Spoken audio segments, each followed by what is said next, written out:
شیعہ سنی مشترکہ بندے تشریف فرمائے، بڑی سادہ سادہ آسان باتیں جو ہر ذہن تک جا سکے۔ اللہ نے دین بچانے کی ذمہ داری جب امام کو دی ہے تو اللہ امام بھی خود بناتا ہے۔ جو دین بناتا ہے وہی امام بناتا ہے۔ یہ ہو ہی نہیں سکتا کہ دین اللہ بنائے امام بندے بنائے۔ بندوں کا بنایا اللہ کے بنائے کی حفاظت نہیں کر سکتا، اللہ کا بنایا اللہ کے بنائے کی حفاظت کرے گا۔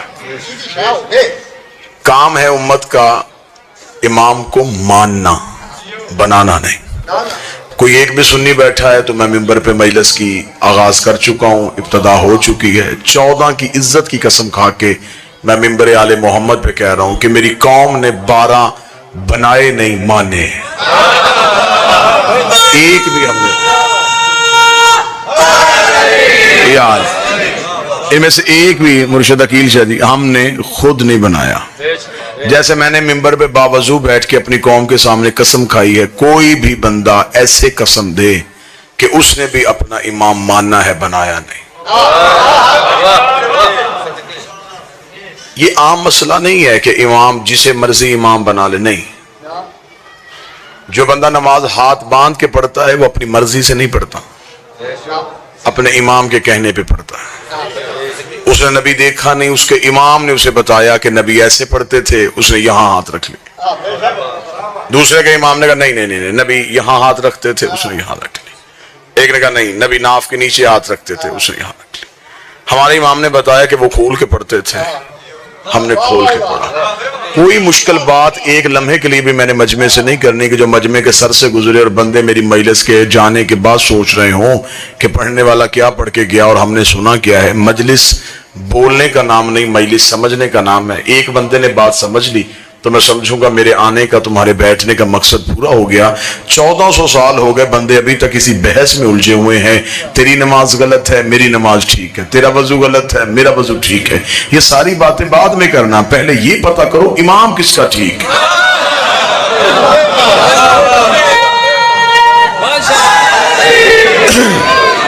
جس کا امام ٹھیک اس کی نماز ٹھیک، جس کا امام ٹھیک اس کا وضو ٹھیک، جس کا امام ٹھیک اس کا روزہ ٹھیک۔ کیونکہ عمل قبول ہونے ہیں امام کی وجہ سے۔ اس لیے تو اللہ نے قیامت وقت جو دن تھا اللہ نے پورا منظر قرآن میں لکھ دیا۔ خدا نے کہا میں نے قیامت والے دن بندے نہیں اٹھانے کہ اٹھو اپنے اپنے اعمال لے کے، نا۔ خدا نے کہا یوم ندعو کل اناس بامامہم، ہم تمہیں بلائیں گے تمہارے امام کے نام پہ۔ پہلے امام آئیں گے پھر ماننے والے آئیں گے، آگے امام کھڑا ہوگا پیچھے ماننے والے کھڑے۔ اگر امام گیا جنت میں تو ماننے والے بھی جنت میں چلے جائیں گے۔ وَجَعَلْنَا أَئِمَّةً يَدْعُونَ إِلَى النَّارِ، کچھ امام خود بھی جہنم میں جائیں گے، ماننے والوں کو بھی جہنم میں لے کے چلے جائیں گے۔ بندے پریشان ہو سکتے ہیں، ہم مطمئن ہو کے سو جاتے ہیں، ہمیں پتہ ہے ہمارا امام صرف جنتی نہیں مالک جنت بھی ہے۔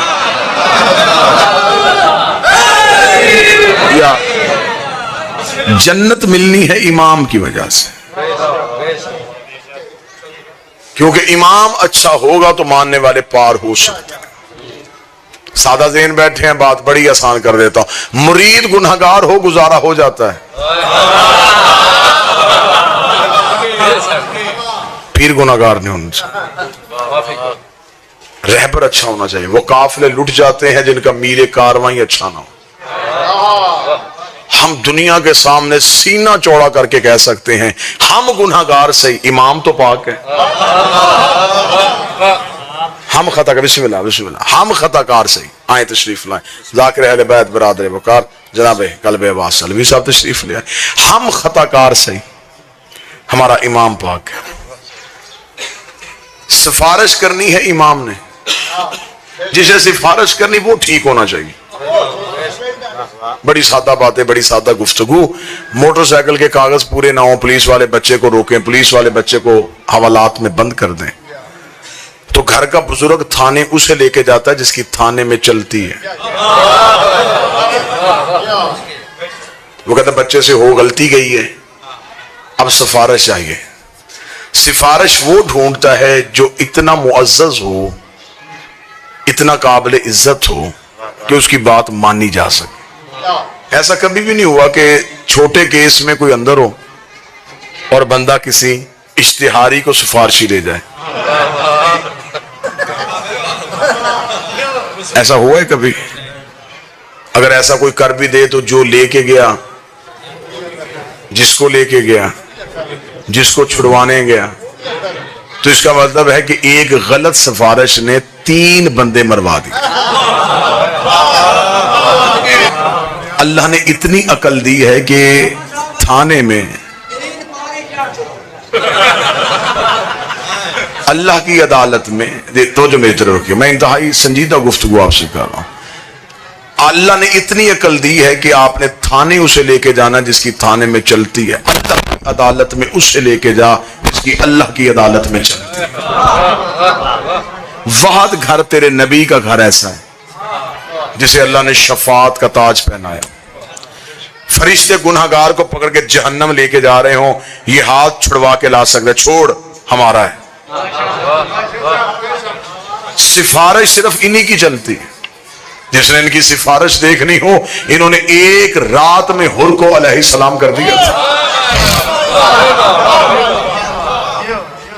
امام بہتر ہونا چاہیے، امام اچھا ہونا چاہیے، امام ایسا ہونا چاہیے جس کی وجہ سے ماننے والا بھی کامیاب ہو سکے۔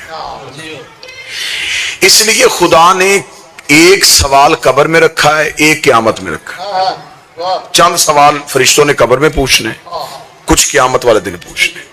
اعمال جتنے بھی ہیں ان کے سوال قیامت کو ہونے، نماز، روزہ، حج، زکوٰۃ، یہ سارے سوال قیامت میں۔ قبر میں ایک بھی عمل کا ثواب نہیں ہونا، کوئی عمل کا سوال نہیں ہوگا، تیری نمازیں کتنی تھی، تیرے حج کتنے تھے، تو نے روزے کتنے رکھے۔ قبر میں پوچھا جائے گا عقیدہ، من ربوں کا، تیرا رب کون ہے، من نبیوں کا، تیرا نبی کون ہے، من کتابوں کا، تیری کتاب کیا ہے، من قبلتوں کا، تیرا قبلہ کیا ہے، من اماموں کا، تیرا امام کون ہے۔ اگر تو قبر میں امام والا جواب ٹھیک ہوا تو پھر قیامت والے دن نمازیں دیکھی جانی ہیں۔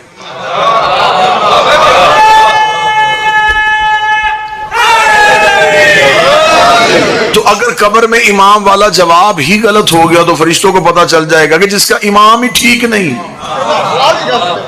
تو پھر نمازیں تو امام کی وجہ سے پڑھی ہیں نا۔ تو اس لیے تو امام والا جواب قبر میں پوچھ لینا ہے۔ اس لیے تو ہم اپنے مرنے والے کو مرنے کے بعد بھی نہیں چھوڑتے، ہم اسے قبر میں لٹا کے ایک بندہ لحد میں اتارتے ہیں اور اسے کہتے ہیں اس کے کاندھے پکڑ، وہ کاندھے پکڑتا ہے اور مولوی قبر کے سرہانے بیٹھ کے اسمع افہم سن سمجھ، تو اسی عقیدے پہ ہم سے جدا ہو رہا ہے۔ تو اللہ کو رب کہتا تھا، محمد کو نبی کہتا تھا، قرآن کو کتاب کہتا تھا، کعبے کو اپنا قبلہ مانتا تھا، اور تھوڑی دیر بعد تیری قبر میں 2 فرشتے آئیں گے، وہ تجھ سے تیری امام کے بارے میں سوال کریں گے۔ گھبرانا نہ، بول کے جواب دینا، علی میرا امام، حسن میرا امام، حسین میرا امام، سجاد میرا امام۔ اس مولوی کا گریبان پکڑ کے پوچھنا، زندگی میں ایک ہی گواہی نہیں دینے دے رہا تھا، قبر میں 12 کی کیوں دلوانا؟ پوری ذمہ داری اور پوری ممبر کی خطیبانہ دیانتداری کے ساتھ جملہ کہنے لگا۔ دعویٰ میں کرنے لگا ہوں، پریشان آپ نے نہیں ہونا، جتنی دلیلیں کہیں گے میں دلیل دے دوں۔ میں ممبر سے دعویٰ کرنے لگا ہوں، بندہ پڑھے علی ولی اللہ جہنم میں جائے، ہو ہی نہیں سکتا۔ میں نے ممبر پہ دعویٰ کیا ہے، علی ولی اللہ پڑھنے والا ہر کوئی جنت میں جائے گا، اور یہی ممبر پہ علم عباس کی عزت کی قسم کھا کے دعویٰ کرنے کے تیار ہو، بندہ دشمن ہو علی کی ولایت کا، چلا جنت میں جائے، یہ بھی نہیں ہو سکتا۔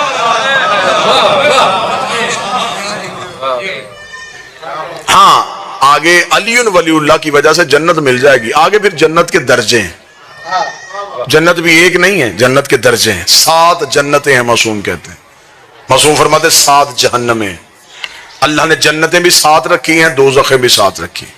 معصوم فرماتے جو سب سے اعلیٰ جنت ہے نا اسے خلد بری کہتے ہیں،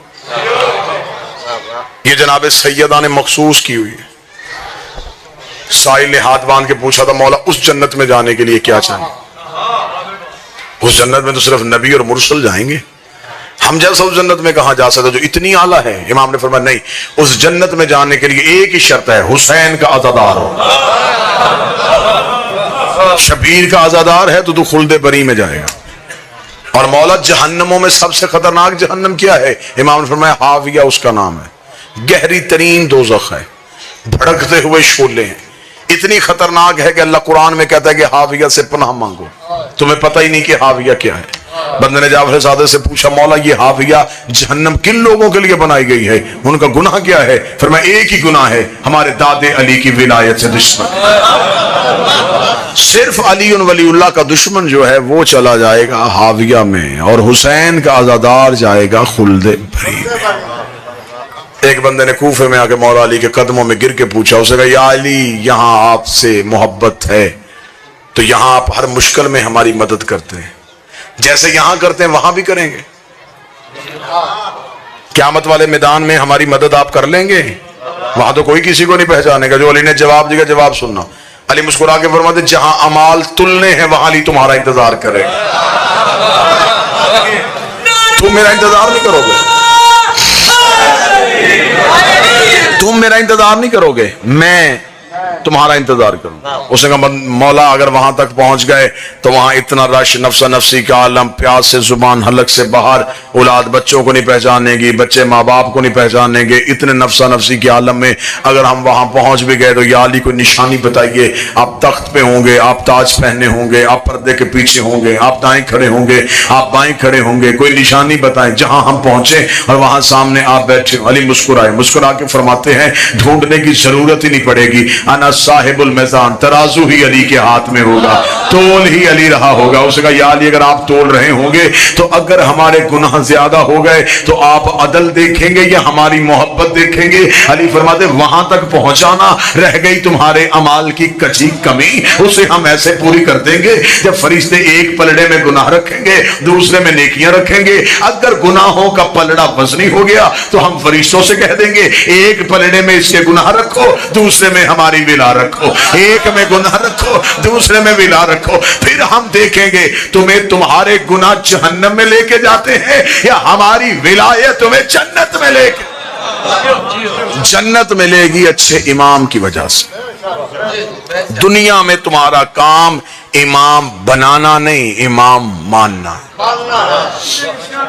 مذہب اہل بیت میں 12 ہیں، 12 کے 12 طیب، 12 کے 12 طاہر، 12 کے 12 سید، 12 کے 12 پاک، 12 نبی کی اولاد، 12 کے 12 وارث قرآن۔ جو پہلے نے حلال کیا وہ 12ویں تک حلال، جو پہلے نے حرام کیا وہ 12ویں تک حرام۔ 12 کے مقابلے میں دنیا نے جتنے مانے غیر سید، نہ اولاد رسول، ایک نے حلال کیا دوسرے نے حرام کہہ دیا، ایک نے واجب کہا دوسرے نے مستحب کہہ دیا۔ یہاں 12 کے قول فعل میں کوئی تضاد نہیں آیا۔ ہمیں فخر ہے دنیا کے پاس جتنے امام ہیں وہ میرے امام کے نوکر ہیں۔ میں لفظ تبدیل کرتا ہوں، لوگوں کے پیر ہمارے پیر بھائی ہیں۔ میرے اہل سنت بھائیوں کے یہاں سب سے جو مشہور ترین امام ہے وہ امام ابو حنیفہ نعمان بن ثابت۔ جو حنفی ہیں وہ امام ابو حنیفہ کی پیروی کرتے ہیں، ان کے امام ہیں، ان کے یہاں قابل عزت ہیں۔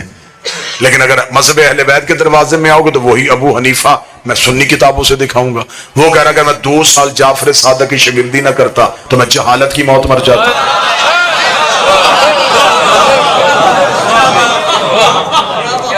ادھر امام ہے ادھر نوکر ہے۔ آؤ دوسرے امام کی طرف چلتے۔ دوسرے امام ہیں ان کے امام شافعی، اس نے تو حد ہی کر دی، اس نے تو انتہائی کر دی، ایسا جملہ کہہ دیا کہ آج تک عقلیں ششدر ہیں۔ امام شافعی نے کہا ماتا شافعی لیسا یدری علی ربہ ام ربہ اللہ، شافعی مر گیا مگر پہچان ہی نہیں سکا علی اللہ ہے یا اللہ علی ہے۔ آئیں ایک امام کا نام لیتے آئیں، یوں انبار لگاؤں میں ان اماموں کے۔ تیسرے امام ہیں ان کے احمد بن حنبل ان کا نام ہے، ان کے ماننے والے حنبلی کہلاتے ہیں۔ امام احمد بن حنبل سے ان کے بیٹے نے پوچھا بابا مجھے رتبوں کے اعتبار سے صحابہ کے نام لکھوا۔ انہیں 3 صحابہ کا نام لکھوا کے علی کا چھوڑ کے باقی نام لکھوانے شروع کر دی۔ 13 نام جب ہو گئے تو بیٹے نے کاغذ قلم زمین پہ پھینک دیا۔ اس نے کہا بابا میں سوچ رہا تھا کہ آپ علی کا نام اب لکھوائیں گے، اب لکھوائیں گے، اب لکھوائیں گے، اب لکھوائیں گے۔ بابا اتنی دشمنی ہے آپ کے دل میں علی کی، 13 نام گزر گئے آپ نے ابھی تک علی کا نام ہی لکھوایا۔ احمد بن حنبل نے بیٹے کو جھڑک دے کے کہا شرم کر، تو صحابہ کا پوچھ رہا ہے، علی صحابی نہیں علی محمد کا بھائی ہے۔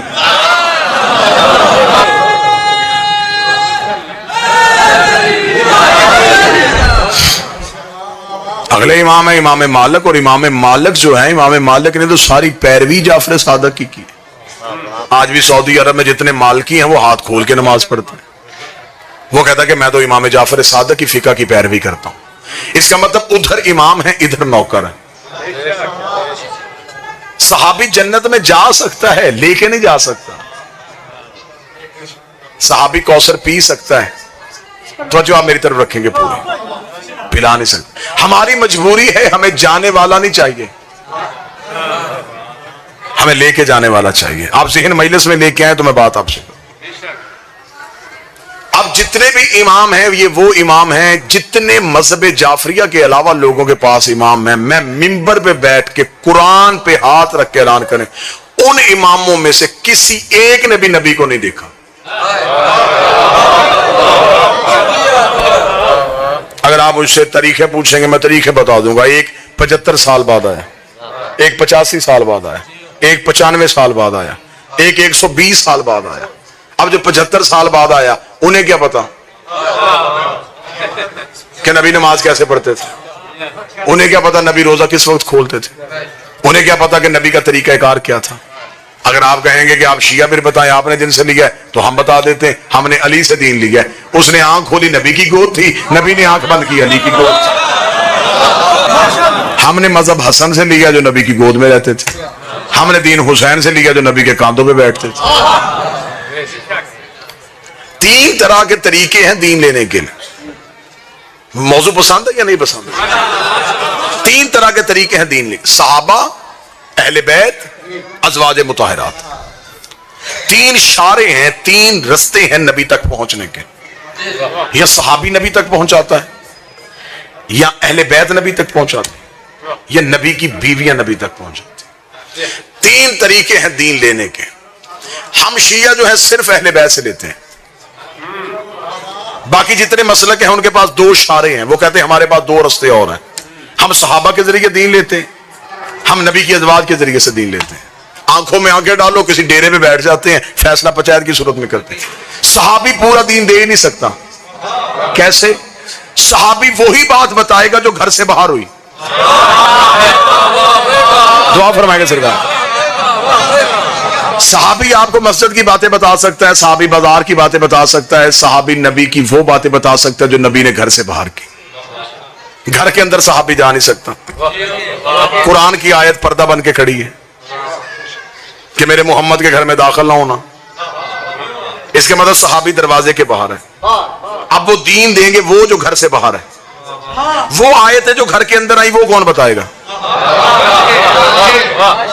اگر آپ دین لیں گے نبی کی زوجہ سے تو نبی کی بیویاں وہی دین بتائیں گے جو گھر کے اندر تھا۔ انہیں کیا پتا مسجد میں کون سی آیت آئی، میدان میں کون سی آیت آئی، رضا میں نبی نے کون سا خطبہ دیا، بزم میں نبی نے کون سا خطبہ دیا۔ صحابہ گھر سے باہر کا دین دے رہے ہیں، نبی کی بیویاں گھر کے اندر کا دین دے رہی ہیں۔ ہمیں فخر ہے ہم نے دین اہل بیت سے لیا ہے۔ نبی گھر میں ہوتے تھے، یہ گود میں ہوتے تھے، نبی مسجد میں ہوتے تھے، یہ پشت میں ہوتے تھے۔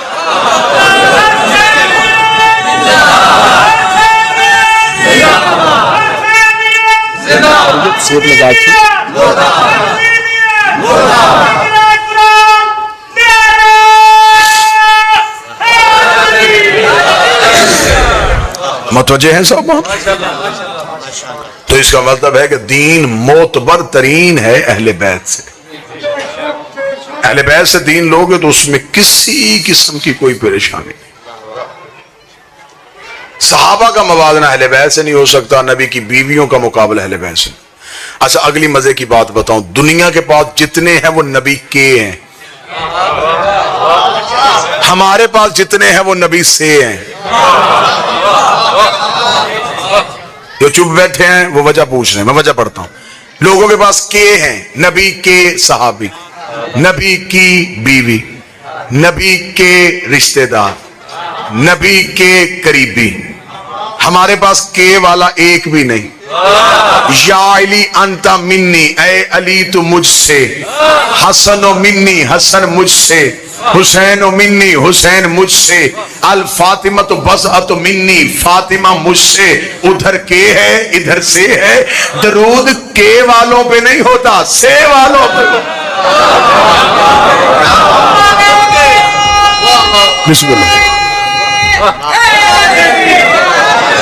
درود کے والوں پہ نہیں، درود سے والوں پہ. ہمارے پاس کے نہیں، ہمارے پاس سے ہے. لہذا صحابی اور اہل بیت اور ہمارے پاس 12 امام، 12 کے 12 اولاد رسول. امام ایک بھی اچھا ہونا تو وہ امت پار کروا دیتا ہے. ہمارے پاس 12 ہیں. اگر کوئی بندہ مجھے کہ قرآن سے ثابت کر، ابھی قرآن ممبر پہ لیا، میں بھی ثابت کر دوں. چاندنی رات ہی 2 امام گھر سے نکلے، ایک حق کا ایک باطل کا. حق کا امام موسیٰ، باطل کا امام فرعون. آگے موسیٰ، پیچھے موسیٰ کی قوم، پیچھے فرعون، پیچھے فرعون کا لشکر. قرآن کہتا سامنے آگے دریائے نیل. اللہ نے یہ باتیں قرآن میں وقت گزارنے کے لیے نہیں کی، کتاب موٹی کرنے کے لیے نہیں کی، نصیحت کے لیے کی ہے کہ یہ جو مولوی قرآن کو رٹا سمجھیں. بھی قرآن کی ایک بھی آیت نہیں ہے کہ مجھے رٹا لگاؤ. قرآن کو سمجھنا عبادت ہے. موسیٰ اپنے بندے بچا رہا تھا، فرعون اپنے بندے لے کے موسیٰ کے پیچھے جا رہا تھا. سامنے آ گیا دریا. قرآن کہتا ہے کہ موسیٰ کی قوم گھبرا گئی، وہ ڈر گئی. انہوں نے کہا آگے جائیں گے تو دریا میں گر جائیں گے، پیچھے جائیں گے تو فرعون پکڑ لے گا. انہوں نے موسیٰ سے کہا موسیٰ کیا کریں؟ موسیٰ نے اللہ سے پوچھا کیا کریں؟ قوم نے موسیٰ سے پوچھا کیا کریں؟ قوم نے موسیٰ سے پوچھا کیا کریں؟ موسیٰ نے اللہ سے پوچھا کیا کریں؟ لفظ پھر دہرانے لگا، قوم نے موسیٰ سے پوچھا کیا کریں؟ موسیٰ نے اللہ سے پوچھا کیا کریں؟ خدا نے کا طریقہ بھی یہی ہوتا ہے. رعیت حجت سے مانگے، حجت اللہ سے مانگے. بندے امام سے مانگے، امام اللہ سے مانگے. قوم نے سیدھا یا اللہ مدد نہیں کہا، ڈائریکٹ یا اللہ مدد نہیں کہا. قوم کو پتا تھا کہ جب حجت درمیان میں ہو تو پھر ڈائریکٹ اللہ سے تعلق نہیں بناتے، حجت کے ذریعے اللہ کو بلاتے ہیں. قوم نے موسیٰ سے کہا موسیٰ بتا کے، توجہ میری طرف کرنا، موسیٰ بتا کیا کرے. موسیٰ نے اللہ سے پوچھا اللہ بتا کیا کرے. آواز پروردگار آئی، آواز قدرت آئی. دیکھیں گے آپ میری طرف تو میں جملے پڑھوں گا، ورنہ میں یہیں پہ 2 سطریں مصحف کی پڑھ کے چھوڑ دوں گا. قوم نے موسیٰ سے پوچھا بتا کیا کریں. موسیٰ نے اللہ سے پوچھا بتا کیا کریں. خدا نے فوراً کہا موسیٰ ہم نے تجھے عصا موجے پہ دیا ہے، اس عصا کو دریا پہ مار. موسیٰ نے عصا کو دریا پہ مارا، لہریں پھٹ گئیں، پانی نے رستہ دے دیا، رستہ بن گیا. قبیلے 12 تھے، قومیں 12 تھی. موسیٰ نے کہا میرے مالک رستہ تو نے ایک بنا دیا، قبیلے میرے پیچھے 12 ہیں. خدا نے کہا موسیٰ پریشان نہ ہو، دوبارہ عصا دریا پہ مار. موسیٰ نے دوبارہ عصا دریا پہ مارا. قرآن کہتا رستے بن گئے 12، رستے بن گئے 12، رستے بن گئے 12. آپ اگر ادھر ادھر دیکھ چکے ہیں تو ہدایت کے رستے ہوتے ہی 12 ہیں، نجات کے رستے ہوتے ہی 12 ہیں. موسیٰ نے اپنی قوم پار کروا دی. موسیٰ قوم پار لے کے چلا گیا. قرآن میرے سر پہ رکھ، اللہ نے ایک معصوم کو اتنی طاقت دی ہے کہ وہ 12 قومیں پار کروا دیتا ہے. 12 معصوموں میں اتنی طاقت نہیں کہ وہ ایک قوم کو پار کروا.